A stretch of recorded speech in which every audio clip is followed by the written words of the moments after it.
Parlamento, como institución defensorial, creemos que humilla o atenta contra la dignidad de los 20 hombres que fueron masacrados bajo el gobierno de Yanine Áñez. Voy a hacer estas dos puntualizaciones que nos han parecido institucionalmente totalmente alejadas de la verdad, ya una mentira como tal o casi una suerte de complicidad con el gobierno transitorio respecto a lo que sucedió en Bolivia en noviembre del 2019. Primero, la Iglesia señala que en Sacaba hubiese habido un enfrentamiento más alejado de la verdad, toda vez que no solo la Defensoría del Pueblo ha podido constatar in situ en el lugar, sino también otros organismos internacionales como la CIDH o el OACNUD, donde se ha establecido que ha ocurrido una masacre.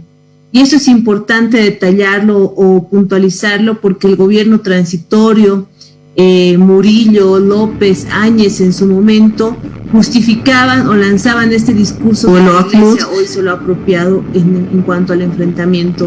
Inclusive señalaban que las mismas víctimas se habían atentado entre sí para poder librarse de sus responsabilidades. Y hemos visto que con este documento la Iglesia trata de lavarles la cara o trata de seguirles el juego. Totalmente aberrante en relación a la vida de las personas. El otro punto importante que nos parece como Defensoría del Pueblo, que igual hay que al menos denostar, es lo que hace en cuanto a la referencia a Sencata. Ellos señalan que durante su proceso de pacificación, como ellos lo han denominado, se han visto sorprendidos por la violencia que se hubiese desatado en Sencata. Igual, totalmente parcializada o muy convenientemente vista esta posición, toda vez que en Sencata, igual que en Sacaba, ha ocurrido una masacre. En este caso, hay un informe de YPFB que señala que la operación para sacar gasolina de la planta había sido exitosa, que no se había generado ningún hecho de violencia en ese momento, pero es después donde no es que se desata violencia entre grupos o entre población y el Estado, no, lo que se desarrolla o se comienza a ejecutar es una masacre ordenada por la señora Áñez, ejecutada muy bien por López y Murillo a través de las fuerzas del orden. Entonces creo que eso es importante relatar, porque además la Iglesia hace referencia a que ha estado acogiendo a las personas y no ha sido así. No ha sido la Conferencia Episcopal Boliviana, al menos en el caso de Sencata, quien ha acogido a las víctimas o ha acogido los cuerpos asesinados por el gobierno. Han sido párrocos, ha sido un párroco en particular muy alejado de esa visión de la conferencia de culpar a las víctimas.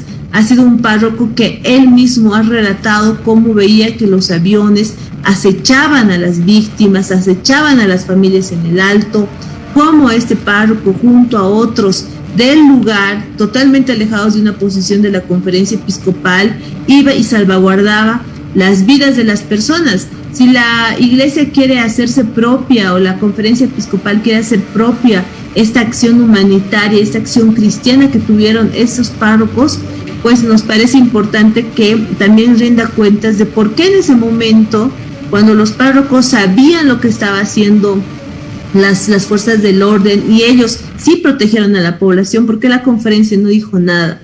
¿Por qué después se encargaron, como lo hicieron con ese documento, de seguirle el juego al gobierno de Yanine Áñez en cuanto a la responsabilidad que tuvieron en estos delitos de lesa humanidad? Esas dos acciones nos parecen absolutamente reprochables, alejadas de la verdad y una mentira en cuanto a lo que sucedió en nuestro país. Defensora, según la memoria de la Conferencia Episcopal de Bolivia, las muertes se dieron por disparos entre la propia población y no así por parte de las fuerzas del orden, que incluso se conoce que se prestaron tanto gases como proyectiles de otro país como ha sido Ecuador. ¿Qué opinión le merece estas declaraciones y esta parte de la memoria que ha sido publicada la pasada jornada? Bueno, puntualmente el documento que emite la Conferencia Episcopal En cuanto a Sencata, hace una alusión, a Sacaba, hace una alusión en 2 o 3 líneas, 2 líneas y media aproximadamente, donde simplemente señala que hubieron enfrentamientos, que eso pues no ayudó al proceso de pacificación, como ellos denominan, que estaban desarrollando. En el caso de Sencata, señala que estaban en medio de una mesa, entiendo, y se vieron sorprendidos por la violencia que se desató. Entonces, hacen solamente estas 2 afirmaciones y realmente no podrían decir mucho más, porque la conferencia no estuvo con el pueblo en ese momento. La conferencia episcopal se puso del otro lado y ese tampoco es el rol de un pacificador. Y algo que nosotros denunciamos durante el 2019, durante el 2020, no se puede hablar de un proceso de pacificación cuando estaban matando a la gente en las calles. No se puede hablar de un proceso de pacificación cuando se tenía las tanquetas de los militares, se tenía una policía totalmente enrabiada contra el pueblo, donde se cometían torturas, prisiones. O sea, no se puede hablar de un proceso de pacificación cuando la vulneración o la agresión o la presión hacia un sector de la población se ve de una forma tan desmedida. Entonces, hacer estas referencias o minimizar las graves violaciones a los derechos humanos ocurridas en nuestro país, al menos es reprochable. Por eso la Defensoría del Pueblo también se ve sorprendida cuando además se señala que se la va a transmitir al Papa Francisco y al Ministerio Público, y en ese caso son 2 líneas de intervención que corresponden en este caso. Primero, tomando en cuenta la posición del Papa Francisco en relación al pueblo, una posición sí cristiana, una posición sí con los sectores populares. Creemos que es importante que el Papa Francisco también conozca la versión de lo que de la grave situación que tuvo que vivir Bolivia, y por eso se va a hacer una representación a través de Cancillería al Papa.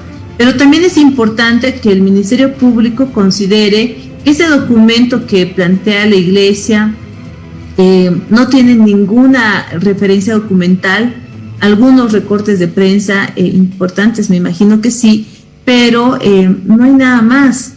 O sea, es igual importante denotar aquí que alguien que se ha señalado como un articulador o como un personaje principal en cuanto al proceso de pacificación no tenga adicionalmente ningún tipo de informe o documentación de respaldo respecto a las aseveraciones que puedan hacer. Pero bueno, ese es otro tema, y ahí sí se le va a pedir al sistema de justicia que no se considere dentro de lo que son las graves violaciones a los derechos humanos en cuanto a investigaciones, que se considere este informe, que no se considere este informe.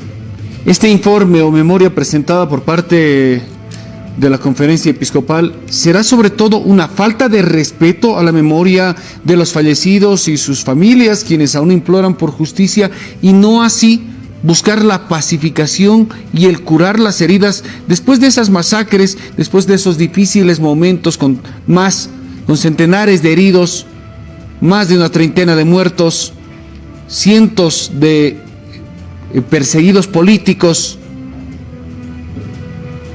¿Qué opinión le merece?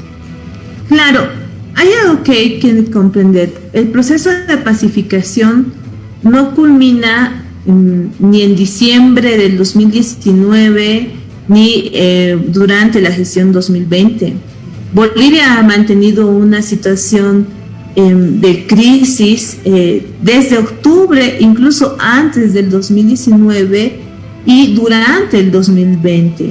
El 2020 también ocurren sucesos importantes que hay que considerar, más allá de los casos de corrupción en los que ingresó el gobierno transitorio, pero no estábamos en una paz. Ahora, señalar que Bolivia tenía paz el 2020 es nuevamente seguirle el juego al gobierno, a su discurso del gobierno transitorio, que todos los días a través de los medios de comunicación se encargaban de decir que nos encontrábamos en una situación de paz, que habían sido exitosos en un proceso de pacificación, y eso no era cierto, que además estábamos en un estado constitucional y de derecho, y tampoco era cierto, entre otras afirmaciones. Entonces, en realidad el proceso de pacificación, o uno de los pasos importantes, más allá de los acuerdos que se consiguen entre noviembre y diciembre del año 2019, Es sí el proceso eleccionario del 2020 que finalmente comienza a abrir las puertas de la institucionalidad en nuestro estado, que creo que eso es importante resaltarlo, pero a partir de ello todavía estamos en un proceso de recuperación, de reinstalación o de recomposición del tejido social, porque no podemos en ese momento señalar que en Bolivia la población no está polarizada. Todavía se mantiene un tanto de polarización, hay mucha subjetividad que alcanza la población boliviana. Lo ocurrido en el 2019 todavía no termina de ser ni entendido ni aceptado por el 100% de la población, y eso creo que también hay que medirlo con pinzas, ¿no? Entonces, señalar que con un acuerdo donde el gobierno transitorio básicamente incumplió todos los compromisos a los que se había ofrecido, pues no se puede decir que estábamos en una paz. Ni siquiera este documento en ese momento llega a irrumpir esta paz que todavía se encuentra en construcción. Lo que hace este documento, yo reitero, es humillar y denigrar la dignidad y el honor de los muertos masacrados durante el gobierno transitorio bajo las órdenes de Yanine Áñez y ejecutadas por Fernando López y Arturo Murillo. Creo que eso es importante puntualizar. Lo otro que hace este documento, además, es una suerte de invisibilización de hechos dolorosos, sí, pero importantes en la historia de Bolivia, porque además recordar o tener y aceptar la historia de nuestro país nos permite como bolivianas y como bolivianos a no aceptar este tipo de hechos en un futuro. Yo en algún momento señalaba que la posibilidad de que las Fuerzas Armadas hayan generado un decreto supremo de impunidad era como ver la dictadura de los 70s, 80s en el cono sur de Latinoamérica, cuando las fuerzas militares hacían exactamente lo mismo. Y eso se da, ¿por qué? Porque muchos de esos procesos, al menos en Bolivia, todavía no han culminado en procesos de justicia. Todavía los responsables directos de las graves violaciones que ocurrieron en nuestro país durante los 70s y 80s todavía no han sido ajusticiados. Y eso tiene que ser una lección. No se puede invisibilizar las graves violaciones a los derechos humanos. No se puede, a título de paz, aceptar que el gobierno transitorio haya masacrado a la población civil. Todo eso hay que señalarlo tal cual ha pasado y pedir más bien que esas personas, con apoyo, sin apoyo de la iglesia, vayan y se sienten en el banquillo de los acusados y sean sancionados. Muchísimas gracias, defensora. Le agradecemos por su tiempo y por su información, y de seguro va a ser hasta una próxima oportunidad. Gracias, Douglas. Un abrazo fraterno. Muchísimas gracias igualmente, y de esa manera hemos conversado con Nadia Cruz, defensora del pueblo, con respecto al pronunciamiento de la Conferencia Episcopal de Bolivia con respecto a los casos